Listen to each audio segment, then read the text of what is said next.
ہم جیسے لوگ قرآن چلاتے ہیں اور محنت کر رہے ہیں تو میرے بھائیو ہم اپنے پیٹ بھرنے کے لیے نہیں، ہم اپنے مکانات تعمیر کرنے کے لیے نہیں۔ قاری جہاں ہدایت اللہ رحمانی صاحب میرے گھر پہ جا چکے ہیں، مکھیا جاؤ لگ صاحب میرے گھر پہ جا چکے ہیں، قاری راغب یاسین صاحب میرے گھر پہ جا چکے ہیں۔ ان لوگوں سے پوچھئے میرے بارے میں، جس گھر میں میں رہتا ہوں، جس گھر میں بیٹھ کر کے میں قرآن حدیث کا تعلیم حاصل کرتا ہوں، جس قرآن کو رحل میں رہ کر بیٹھ کر پڑھتا ہوں، میرے بھائیو آج وہ مکان پھوس کا مکان ہے، آج اس مکان پر مٹی کا مکان لگا ہوا ہے، لیکن ہم جو مدرسہ چلا رہے ہیں اس مدرسے کو میں نے اینٹوں سے اور پتھروں سے گھیر رکھا ہے اور گھیرنے کی کوشش کر رہا ہوں۔ میرے بھائیو اللہ کے رسول صلی اللہ علیہ وسلم نے فرمایا اے لوگوں تعلیم کو عام کیا کرو، تعلیم کو عام کیا کرو۔ یہ قرآن جو آج ہمارے درمیان بھٹک رہی ہے، جس قرآن کریم کی تعلیم کو حاصل ہم کرنے کے لیے تیار نہیں ہے، اپنے بچوں کو بھیجنے کے لیے تیار نہیں ہے، اللہ کے رسول بہت بڑی سندیش ہمیں دے رہے ہیں، فَإِنَّهُ يَأْتِي يَوْمَ الْقِيَامَةِ صَفِيًّا لِأَصْحَابِهِ۔ وہ لوگوں قرآن کریم کی تعلیم کو سیکھا کرو، قرآن کریم کی تعلیم کو عام کیا کرو، قرآن کریم کو زیادہ سے زیادہ پڑھا کرو۔ فَإِنَّهُ يَأْتِي يَوْمَ الْقِيَامَةِ صَفِيًّا لِأَصْحَابِهِ۔ قرآن کریم پڑھنے سے مولوی صاحب کیا ہوگا؟ ارے ہم اپنے بیٹوں کو اگر عالم بنائیں گے، حافظ بنائیں گے، قاری بنائیں گے، وہ مسجد میں جائے گا، امامت کرائے گا، 5,000 روپے تو ہمیں تنخواہ ملتا ہے، اور ہم دیکھتے ہیں ہمارے محلے کے جو عالم دین ہے، جو مولانا ہے، وہ تو 5,000 روپے مہینے کماتے ہیں۔ ارے مولوی صاحب 5,000 روپے مہینہ ہمارا بیٹا کمائے، 5,000 روپے میں تو ہماری بہو کی کریم، پاؤڈر، لپسٹک اور نہ جانے کیا کیا ہے، یہ تو 5,000 روپے میں خرچہ ہو جائے گا، اب اس کی بھرن پوشن کیسے ہوگی؟ میرے بھائیو بھی نہیں کیا ہے۔ آپ سماج اور معاشرے میں رہتے ہیں، دیکھ پا رہے ہوں گے جس امام کے بارے میں آپ نے ایلیگیشن لگا رہے ہیں کہ 5,000 روپے میں کیا ہوگا، الحمدللہ وہ اچھا کھاتا ہے، اچھا پہنتا ہے، اچھے کپڑے پہنتے ہیں وہ،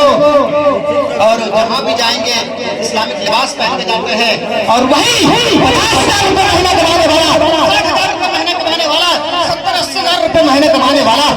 دیکھیں گے وہ ہمیشہ پریشان رہتا ہوگا، اور وہ چاہتا یہ ہوگا اور 50,000 روپے کا تنخواہ مل جائے، مہینہ کمائے، اور ان کی حساب و کتاب کرنے میں اس کا صبح سے لے کر کے شام اور شام سے لے کر کے صبح ہو جاتا ہے۔ میرے بھائیو سچا سکون نہیں ملتا ہے۔ اگر ایک غریب ہے اور مولوی ہے بیچارے، وہ ہی روٹی کھاتے ہیں، لیکن الحمدللہ اچھا پہنتے بھی اور اچھا چلتے بھی ہے۔ تو قرآن کریم کی تعلیم کو عام کرنے کا یہ فائدہ تو ہمیں یہ ہے کہ ہم جیسے ایک چھوٹا سا مولوی، ایک چھوٹا سا ایک غریب گھرانے سے ابھرتا ہوا ہے کہ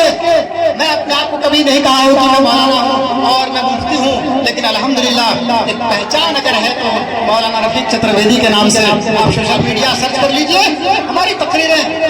مل جائیں گی اور ہمارا پروگرام مل جائے گا۔ یہی ایک سندیش ہے۔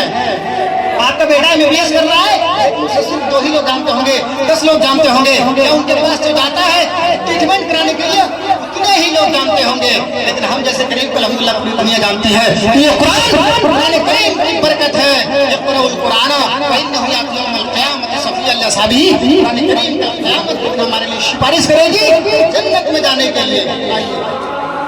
ماشاءاللہ یہاں کی بچیاں بہت سمجھ رہی ہیں اور سمجھدار بھی ہے، دیکھ رہے ہیں نہیں مانگنے پر بھی آ رہا ہے، یہ اللہ تبارک و تعالیٰ کی طرف سے عطا کی ہوئی ایک نعمت ہے، نہیں مانگنے پر بھی 50 آ رہا ہے الحمدللہ۔ قرآن کریم کو پڑھنے کا جو ہمیں ثواب ملتا ہے اور اس کی برکتیں کیا معلوم ہے؟ جس گھر کے اندر قرآن کریم کو پڑھا جاتا ہے، قرآن کریم کی تعلیم کو عام کیا جاتا ہے، قرآن کریم کو ریڈ کیا جاتا ہے، وہ مسلمانوں ذرا غور تو کرو، اللہ کے نبی صلی اللہ علیہ وسلم نے فرمایا مجتمع قوم فی بیت من بیوت ویتدارسون بینہم الا نزلت علیہم السکینہ وغشیتہم الرحمہ وحفتہم الملائکۃ وذکرہم اللہ فی من عنده۔ حدیث کو ذرا غور سے سنو، قرآن کریم کی تعلیم کو عام کرنے کا، قرآن کریم کو پڑھنے کا کیا ثواب ملتا ہے۔ مجتمع قوم فی بیت، جس گھر میں قرآن کریم کی تعلیم کو عام کیا جاتا ہے، قرآن کریم کو ریڈ کیا جاتا ہے، قرآن کریم کی تعلیم کو عام کیا جاتا ہے، الا نزلت علیہم السکینہ، اس گھر کو اللہ تبارک و تعالیٰ کی سکینت ڈھانپ لیتی ہے وغشیتہم الرحمہ اور اللہ تبارک و تعالیٰ کی غشیت طاری ہوتی ہے وحفتہم الملائکۃ اور اللہ